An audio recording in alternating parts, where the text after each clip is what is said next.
성도 여러분 반갑습니다. 9월이 시작되는 첫째 날입니다.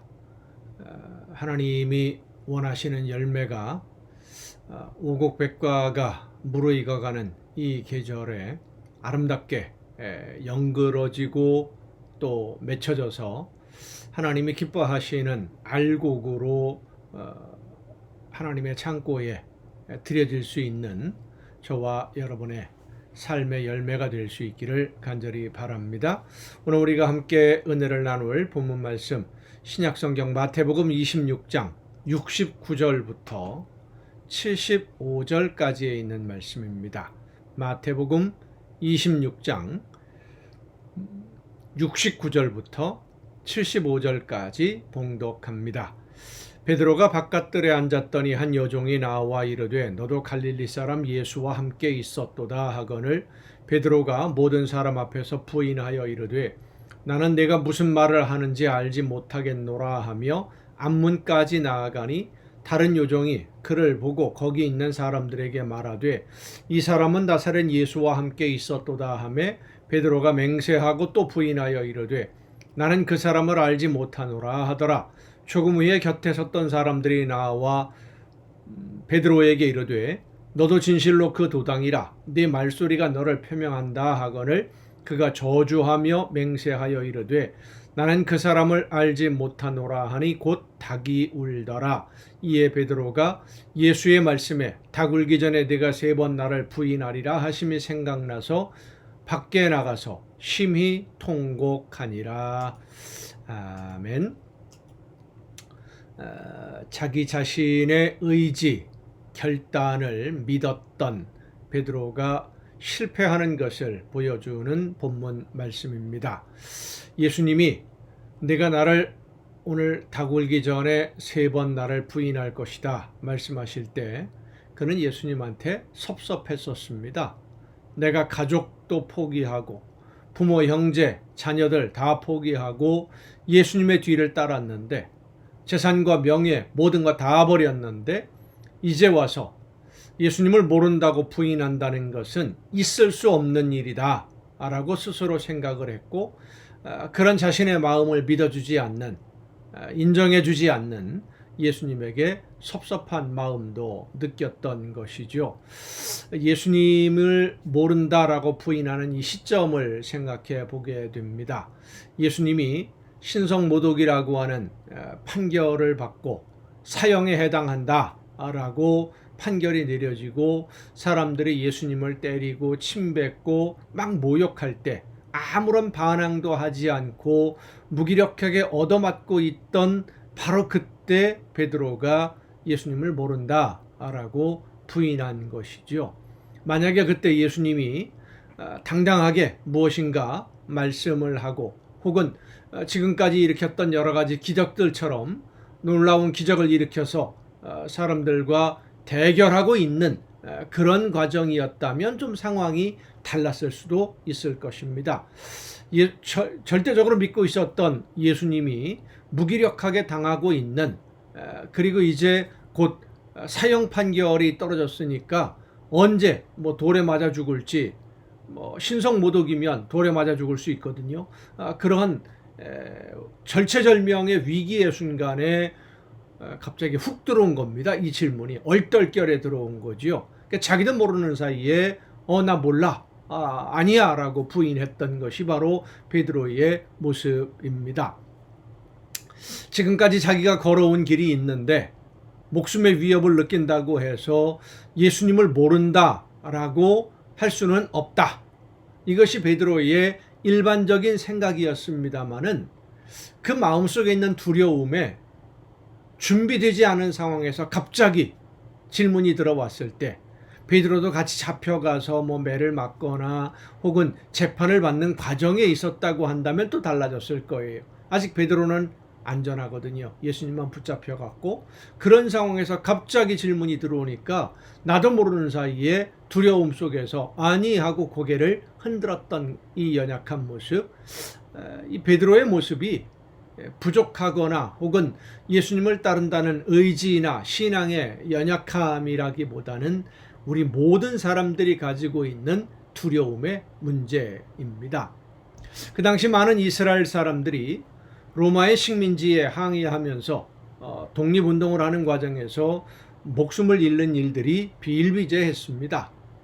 실제로 예수님이 공적인 활동을 하시기 직전에도 갈릴리 지역에서 반란을 일으켰다가 2천여 명이 십자가에 못 박혀 처형당하는 로마 시대에 로마의 반란을 일으킨 사람들을 처형하는 최고 형벌이 바로 이 십자가 형벌이었거든요. 반역자들을 처벌하는 형벌인데, 그런 일들이 2천여 명이 십자가에서 처형을 받았으니까 베드로도 그 장면을 보았겠죠. 이런 과정에서 고문도 당하고 사형도 당하고 했지만은 배신하는 경우가 그리 많지는 사실 않았었습니다.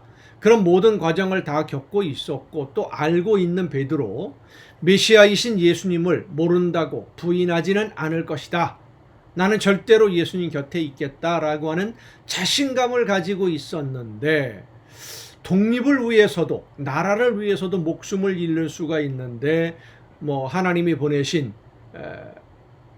일꾼 이스라엘을 회복할 수 있는 그분으로 믿고 있던 예수님을 위해서라면 더 어려운 일도 참을 수 있을 것이다 라고 생각을 했습니다. 아마 같이 잡혀갔더라면 상황이 많이 달랐을 수도 있습니다.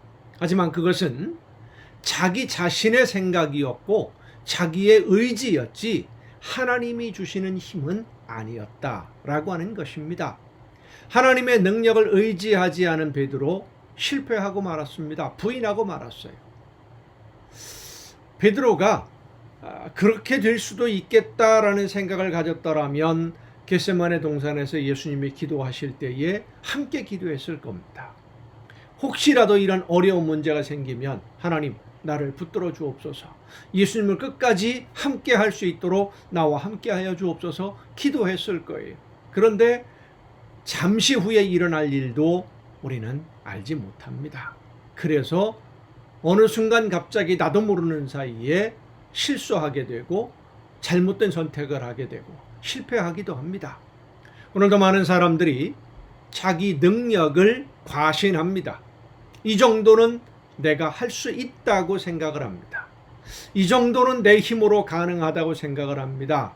성도 여러분, 그 하려고 하는 일들, 우리가 하려고 하는 일들이 내 개인적인 일이 아니라 하나님이 나에게 맡겨주신 사명이라고 한다면 내 계획대로, 내 생각대로, 내 능력으로 내가 해결할 수 없다는 것을 우리는 먼저 인정해야 됩니다.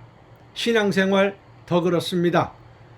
내 힘과 내 의지와 내 결단으로 예수님을 믿는다? 절대로 그렇게 할 수 없습니다. 하나님의 도우심을 간구해야 됩니다.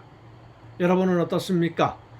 자신 있게 생각하고 시작을 했다가 그만 실패한 적 없지 않습니까? 많이 있지요. 왜 실패합니까? 내 능력을 너무 믿었기 때문입니다. 이 정도는 나도 할 수 있어. 우리는 아무것도 내 힘으로, 내 마음으로, 내 능력으로 할 수 있는 것이 없다는 연약한 존재라는 사실을 깨달아 알아야 됩니다. 그래서 우리는 모든 것을 하나님께 맡기고 하나님을 의지하고 하나님이 주시는 능력을 힘입어서 나에게 맡겨주신 사명을 감당해야 된다라고 하는 이 기본적인 사실을 잊지 말아야 됩니다. 하나님을 믿고 의지하면 하나님이 여러분의 인생을 책임져 주십니다. 성령의 능력으로 함께해 주심을 믿고 모든 것을 하나님께 맡기고 하나님이 원하시는 대로만 순종할 수 있도록 나를 붙들어 달라고 간절히 사모하며 기도하며 또 말씀하실 때 순종하는 여러분 모두가 될 수 있기를 간절히 바랍니다. 기도하시겠습니다. 오늘도 크신 사랑으로 연약한 저희들을 인도해 주시는 아버지 하나님, 내가 무엇인가 할 수 있다고 생각하는 어리석음을 버리고 하나님이 맡겨주신 사명, 하나님의 능력을 힘입어 성령의 능력을 힘입어야만 그 사명을 감당할 수 있다는 사실을 늘 잊지 않고 기도하며 하나님의 능력을 힘입어 주신 사명 즐겁게 감당해내는 우리 모두가 되게 하여 주시옵소서. 내가 이 정도 이루었다 교만하지 않게 하옵시고, 모든 것이 하나님의 은혜임을 감사하면서 겸손하게 믿음으로 섬기는 우리 모두가 되게 하여 주시옵소서. 이 모든 말씀을 예수님의 이름으로 기도하옵나이다.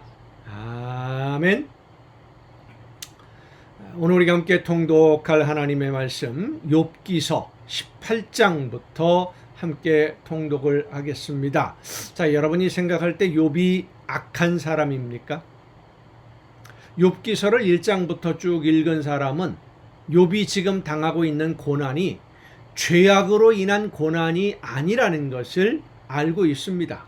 그래서 욥은 자기가 당하고 있는 이 고난의 원인을 알고 있는 분은 하나님 한 분뿐이다. 나도 모른다. 왜 이런 어려움을 당하는지, 이런 어려움을 당할 만한 내가 죄악을 범한 적이 없으니까. 근데 이렇게 된 것은 분명히 하나님의 뜻이 있을 거다. 그 이유를 아는 분은 하나님 한 분뿐이다. 그러니 하나님이 나에게 이 어려움을, 고통을 주시는 이유가 무엇인지를 알려주셨으면 좋겠다. 내가 왜 이런 아픔을 견디어야 되는지 그 이유를 좀 알려주셨으면 좋겠다. 이게 욥의 기도예요. 그리고 더 이상 친구들에게 시달림을 받지 않도록 자신을 긍휼히 여겨주기를 원할 정도로 아주 극심한 고통에 몸부림칩니다. 욥기에서 말하는 의인이 받는 진짜 고난은 고난당하는 이유를 알지 못하는 채 이웃들과 친구들에게 죄인이라고 정죄당하고 손가락질 당하고 비난받는 것이 진짜 더 고통스러운 일이 아니었을까 생각해 보게 됩니다. 그래도 욥은 나를 가장 잘 아시는 분이 하나님이시니까 결국은 하나님이 이 모든 것의 이유를 밝혀주실 것이다 라고 믿고 또 기다리겠다. 정말로 대단한 믿음을 보여주는 욥의 모습입니다. 자, 18장부터 함께 통독하시겠습니다. 수아 사람 빌닷이 대답하여 이르되, 두 번째로 얘기하는 거죠. 빌닷도 너희가 어느 때에 가서 말의 끝을 맺겠느냐 깨달으라. 그 후에야 우리가 말하리라. 이 세 친구가 번갈아서 욥을 공박하는 모습을 보면 똑같은 얘기, 비슷한 얘기를 하는데 다른 사람이 하는 얘기는 지혜롭지 못하고 내가 이야기를 해야만 아주 지혜로운 말을 하는 것처럼 그런 그 교만함 속에 사로잡혀 있는 모습들을 보게 됩니다. 오늘 우리도 그런 모습들이 많이 있죠. 회의를 한다거나 어떤 그 사건을 보았을 때 그 사건의 이유를 설명하는 것을 내가 설명을 해서 매듭을 지으려고, 이 빌닷이 바로 그런 모습을 보여줍니다. 어찌하여 우리를 짐승으로 여기며 부정하게 보느냐? 울분을 터뜨리며 자기 자신을 찢는 사람아, 너 때문에 땅이 버림을 받겠느냐? 바위가 그 자리에서 옮겨지겠느냐? 악인의 빛은 꺼지고 그의 불꽃은 빛나지 않을 것이요, 그의 장막 안에 빛은 어두워지고 그 위에 등불은 꺼질 것이요, 그의 활기찬 걸음이 피곤하여지고 그가 마련한 꾀에 스스로 빠질 것이니, 이는 그의 발이 그물에 빠지고 올가미에 걸려들며 그의 발 뒤꿈치는 덫에 치이고 그의 몸은 올무에 얽힐 것이며, 그를 잡을 덫이 땅에 숨겨져 있고 그를 빠뜨릴 함정이 길목에 있으며, 무서운 것이 사방에서 그를 놀라게 하고 그 뒤를 쫓아갈 것이며, 그의 힘은 기근으로 말미암아 쇠하고 그 곁에는 재앙이 기다릴 것이며, 질병이 그의 피부를 삼키리니 곧 사망의 장자가 그의 지체를 먹을 것이며, 그가 의지하던 것들이 장막에서 뽑히며 그는 공포의 왕에게로 잡혀가고 그에게 속하지 않은 자가 그의 장막에 거하리니, 유황이 그의 처소에 뿌려질 것이며 밑으로 그의 뿌리가 마르고 위로는 그의 가지가 시들 것이며, 그를 기념함이 땅에서 사라지고 거리에서는 그의 이름이 전해지지 않을 것이며, 그는 광명으로부터 흑암으로 쫓겨 들어가며 세상에서 쫓겨날 것이며, 그는 백성 가운데 후손도 없고 후예도 없을 것이며, 그가 거하던 곳에는 남은 자가 한 사람도 없을 것이라. 그의 운명에 서쪽에서 오는 자와 동쪽에서 오는 자가 깜짝 놀라리라. 참으로 불의한 자의 집이 이러하고 하나님을 알지 못하는 자의 처소도 이러하리라. 누구를 향한 얘기입니까? 욥입니다. 너 앞으로 이렇게 될 거야. 너 회개하지 않으니까 하나님 앞에 너 잘못한 거 인정하지 않고 교만하게 의롭다라고 여전히 우기고 있으니까 하나님이 너를 이렇게 만드실 거야. 얼마나 무서운 책망입니까? 저주에 가까운. 결론 내리지 않고 욥이 설득당하지 않으니까, 자기들의 말에 인정하지 않으니까 막, 쉽게 표현하면 그렇습니다. 막 욕을 하는 겁니다. 너 앞으로 이렇게 될 거야. 너 망하게 될 거야. 다 죽을 거야. 내 후손도 다 망할 거야. 위로하러 간 사람들인지 욥을 더 책망하러 간 사람들인지 구분이 잘 안 가지요. 네, 이런 모습들이 오늘 우리의 삶 속에서 종종 일어납니다. 19장입니다. 그런 말을 듣는 욥의 심정이 이렇게 표현이 됩니다. 욥이 대답하여 이르되 너희가 내 마음을 괴롭히며 말로 나를 짓부수기를 어느 때까지 하겠느냐. 너희가 10번이나 나를 학대하고도 부끄러워 아니하는구나. 비록 내게 허물이 있다 할지라도 그 허물이 내게만 있느냐. 너희가 참으로 나를 향하여 자만하며 내게 수치스러운 행위가 있다고 증언하려면 하려니와 하나님이 나를 억울하게 하시고 자기 그물로 나를 애워싸신 줄을 알아야 할지니라. 욥의 심정이 여러분 이해가 되십니까? 너희들이 나보다 의로워서? 예수님의 말씀을 우리가 생각해 볼 필요가 있지요. 바리새인들이 예수님에게 와서 갈릴리 사람들의 피를 빌라도가 성전에서 드려지는 제물에 섞이게 만들었다라고 이야기하니까 예수님이 말씀하십니다. 그들의 죄가 너희들보다 커서 그런 끔찍한 일을 당했다고 생각하느냐? 실로암 망대가 무너져서 많은 사람들이 목숨을 잃었는데 그들이 너희들보다 죄가 더 많다고 생각이 되느냐? 그렇지 않다라는 겁니다. 7절입니다. 내가 폭행을 당한다고 부르짖으나 응답이 없고 도움을 간구하였으나 정의가 없구나. 어려움을 당하는 우리 이웃들의 그 어려움을 당하는 이유에 대해서 우리가 함부로 판단해서는 안 됩니다. 함부로 정죄해서도 안 되고요. 그들의 고통의 원인이 무엇인지, 하나님이 하시고자 하는 일이 결말이 무엇인지 우리가 알지 못하거든요. 그래서 기도해야 할 뿐입니다. 그들을 하나님 긍휼히 여겨주시기를 위해서 잘못된 것이 있으면 깨달아 알고 하나님이 원하시는 모습으로 다시 돌아설 수 있도록 성령께서 그들을 긍휼히 여겨주옵소서 기도해야 됩니다. 그가 내 길을 막아 지나가지 못하게 하시고 내 앞길에 어둠을 두셨으며 나의 영광을 거두어 가시며 나의 관모를 머리에서 벗기시고 사면으로 나를 허르시니 나는 죽었구나.